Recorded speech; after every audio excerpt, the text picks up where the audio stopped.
jiran dia dapat, nikmat jiran dia dapat. Jadi kita buat ibadat. Sudah tentu akhlak dia. Kita kat Mekah, hati kita bersih tu kan. Mak bapak kita pada tempat yang sewajarnya.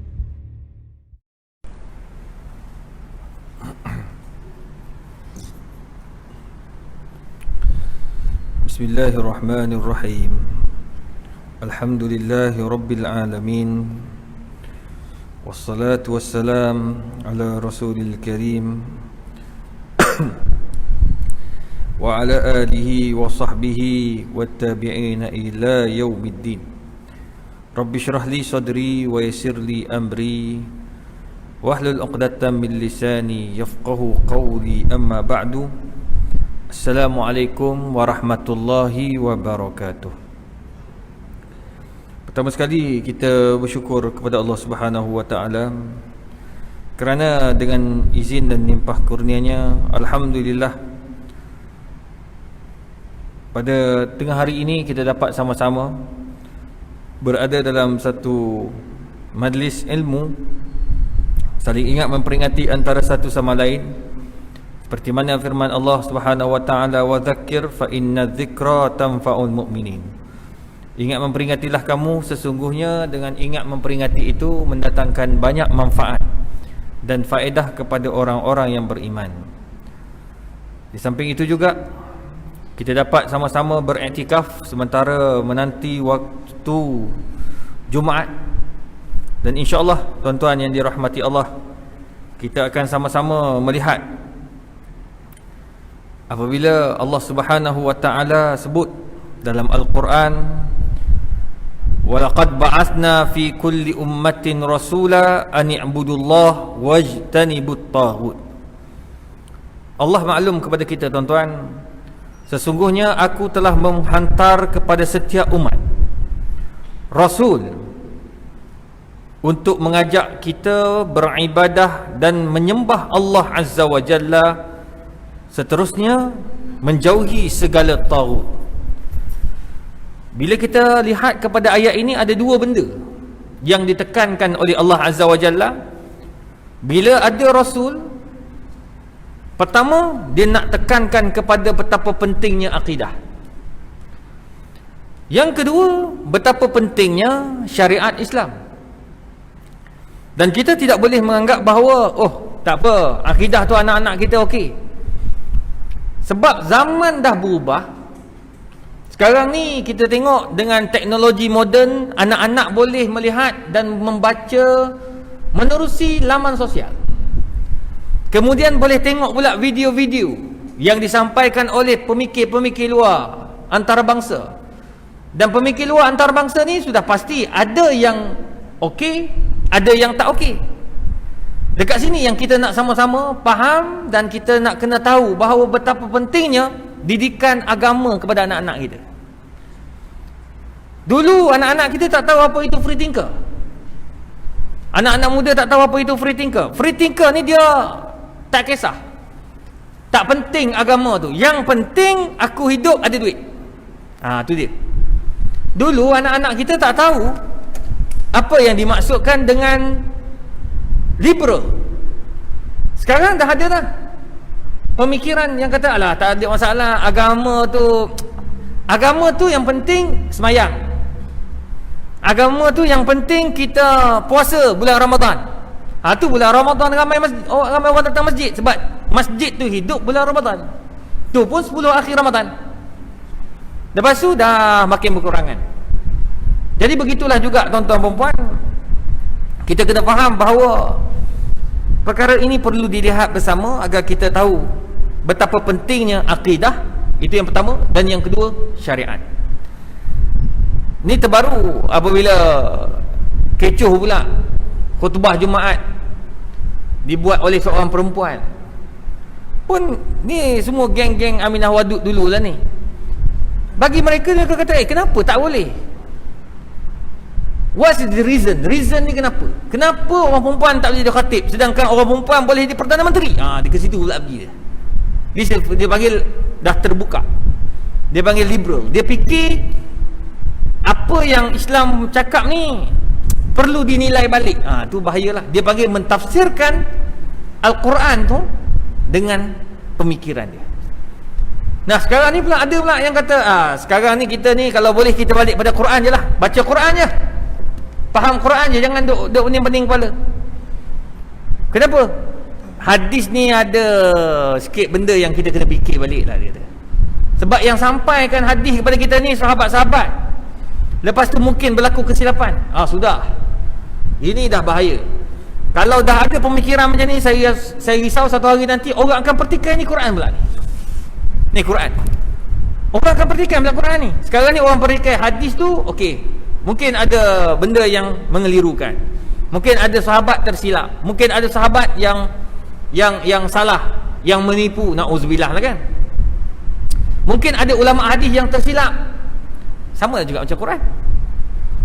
Quran ni masa sampai turun pada Nabi SAW, ada dia panggil kutabul wahyi, penulis-penulis wahyu. Masa tulis tu tuan-tuan, tak ada baris. Ni sekarang ni kita tengok alhamdulillah ada baris. Alif lam ra, kitabun anzalnahu ilaika litukhrijan nas minadh dhulumati ilan nur biizni rabbihim ila siratil azizil hamid. Surah Ibrahim. Semua dah ada baris. Zaman Nabi tak ada baris. Bila Nabi meninggal, Nabi ni pula bila sahabat tulis, tala, dia akan baca depan Nabi. So Nabi tahu, okey, ni ayat ni betul. Jadi semua sahabat-sahabat tulis, yang tulis tu simpan masing-masing dekat rumah masing-masing. Ada yang dekat pejabat, dekat gedung mereka, ada yang dekat rumah, ada dekat ladang. Dia orang simpan. Yang hafal-hafal.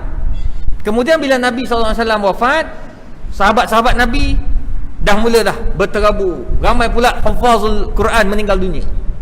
Bila hafaz, penghafal Quran mati, meninggal dunia, ada yang kena bunuh, maka Abu Bakar dicadangkan untuk mengumpulkan Al-Quran. Masahif, ni bukan masahif, dia panggil ayat-ayat yang ditulis tu semua kumpul sekali. Arahan khalifah. Masa itulah baru sampai semua, orang kata apa, pakat kumpul lah dekat Abu Bakar. Bila kumpul kat Abu Bakar tak sempat. Tak sempat nak apa tau? Tak sempat nak Allah Muhammad nak kumpul jadi macam ni. Bila dia kumpul zaman Osman. Zaman Umar tak sempat, sebab Umar ni buka negara. Dia kembangkan Islam sampai ke Konstantinopel.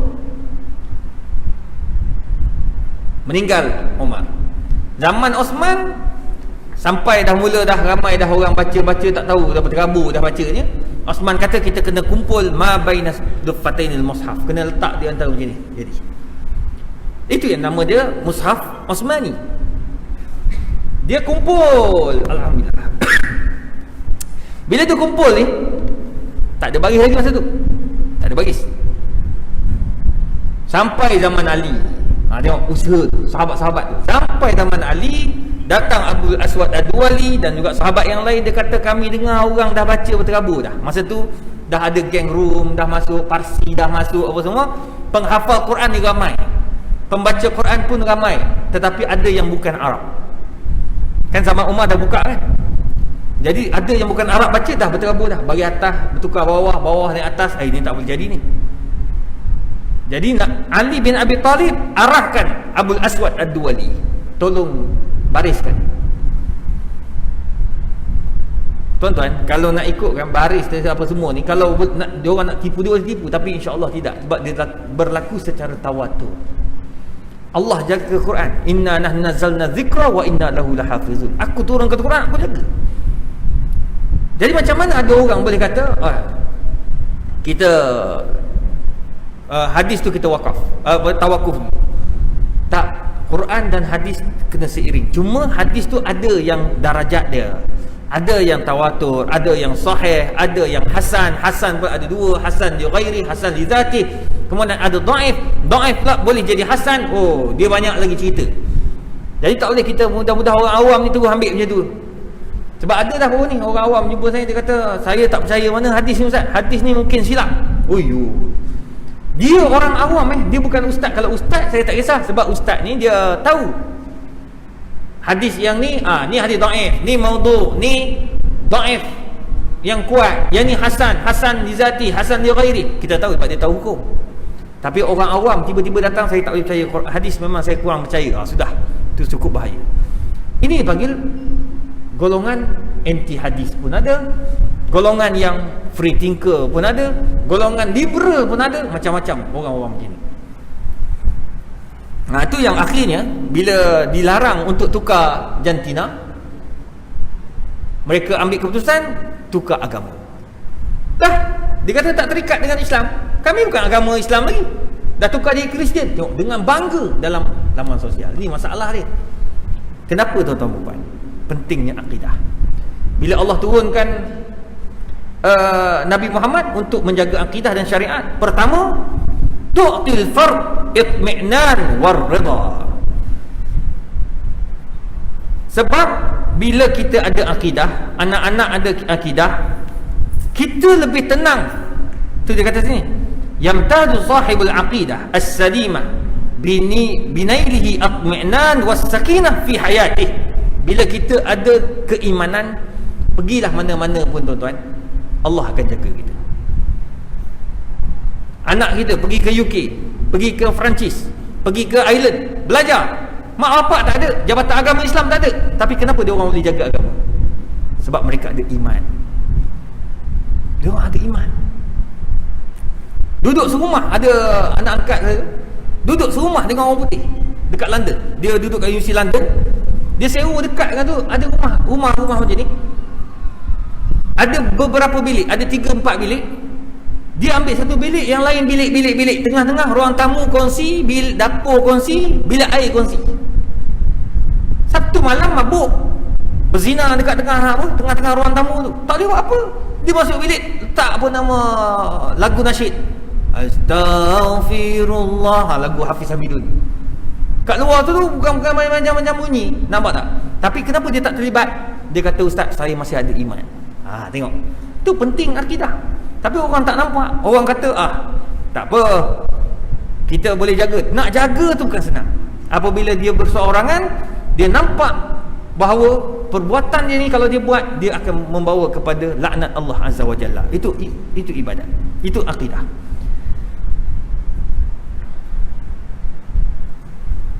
Yang kedua, turabbil fard ala ithar al-akharin wal bu'di anil ananiyah. Apabila kita ada akidah, ibadat, iman kita kuat, kata ulama, dia akan mengajar kita al-bu'du anil ananiyah, dijauhkan kita daripada apa? Sifat aku. Akidah ni dia ajar kita untuk bersatu padu. Dia tak boleh nak hidup berseorangan. Dia takkan hidup seorang-seorang, dia akan hidup berjemaah. Tu dia keluarkan kita daripada sifat ananiyah, dan kita akan ada perasaan pada orang lain. Itu akidah. Sebab bila kita meninggal, akan ada orang jaga, akan tolong jaga kita. Kenapa jenazah kita dijaga? Kenapa jenazah kita itu diuruskan bersama? Sebab apa? Itu adalah satu tanggungjawab. Fardu kifayah, fardu ain. Itu tanggungjawab. Nampak? Dia ada perasaan. Contoh, masa masjid tutup, semua orang bising. Kenapa bising? Tak boleh sembahyang Jumaat sebab dia menganggap bahawa sembahyang Jumaat itu fardu ain. Bila tutup, macam mana kami tak sedar hati ni? Tengok, dia ada perasaan. Itu akidah. Yang terakhir, tuan-tuan yang dikasihi sekalian, ada tak? Belum. Tasna'u fardan hurran thabitan alal haq. Bila kita ada akidah, kita akan berjalan atas muka bumi ini dengan keyakinan bahawa kita tak takut kecuali Allah Azza wa Jalla. Itu yang bila kita ada iman, dia tak takut dengan apa yang manusia nak buat.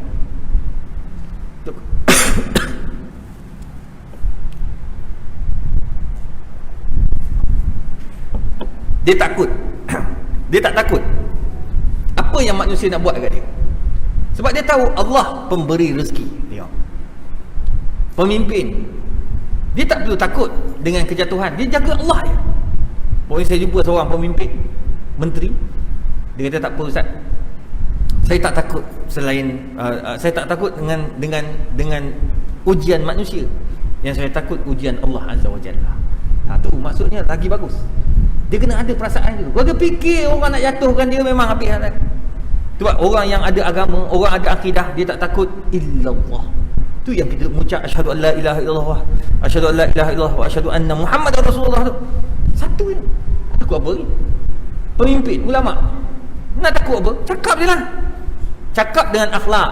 Bukan nak tegur pemimpin buat salah, terus maki hamun. Tak. Nabi tak ajar maki hamun. Nabi ajar tegur dengan akhlak. Cakap. Pemimpin semayang malam. Cukup. Pemimpin tak semayang ke apa tu, itu yang penting kita sampaikan. Cakap. Sebab apa? Jangan risau. Sebab Allah ada. Itulah orang yang takut pada Allah. Wattaqullah wa'lamu annallaha ma'al muttaqin. Siapa yang takut Allah dan percayalah kata Allah, kamu akan bersama dengan Allah Azza wa Jalla. Tengok, cukup cantik. Ini bagi orang yang ada akidah. Jadi insya-Allah tuan-tuan yang dikasihi sekalian, kenapa pentingnya akidah? 3 benda tadilah.